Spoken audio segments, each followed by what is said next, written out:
ನಮಸ್ಕಾರ. ಇವತ್ತು ನಾವು ಹೃದಯಾಘಾತ ಅಂದರೆ ಏನಂತ ತಿಳ್ಕೊಳ್ಳೋಣ. ಹೃದಯಾಘಾತ ಅಂದರೆ ಒಂದು ಸೀರಿಯಸ್ ಹಾರ್ಟಿನ ಕಂಡೀಷನ್ನು.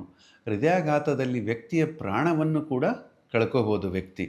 ಆದ್ದರಿಂದಾಗಿ ಹೃದಯಾಘಾತ ಅಂದರೆ ಏನು ಅಂತ ನಾವು ತಿಳಿದುಕೊಳ್ಳಬೇಕು.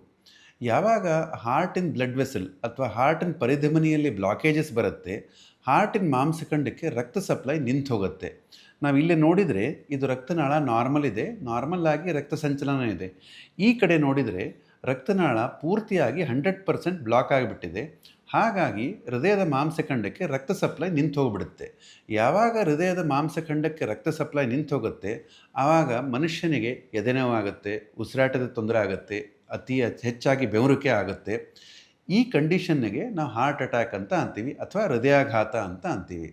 ಸೊ ಹೃದಯಾಘಾತ ಒಂದು ಸೀರಿಯಸ್ ಕಂಡೀಷನ್ನು, ಆದ್ದರಿಂದ ವ್ಯಕ್ತಿಯ ಪ್ರಾಣ ಕೂಡ ಹೋಗಬಹುದು. ಆದ್ದರಿಂದಾಗಿ ಬೇಗನೆ ಇದನ್ನು ಟ್ರೀಟ್ಮೆಂಟ್ ಮಾಡ್ಕೋಬೇಕು, ತ್ವರಿತವಾಗಿ ಚಿಕಿತ್ಸೆ ಮಾಡಿಸ್ಕೊಳ್ಳೇಬೇಕು.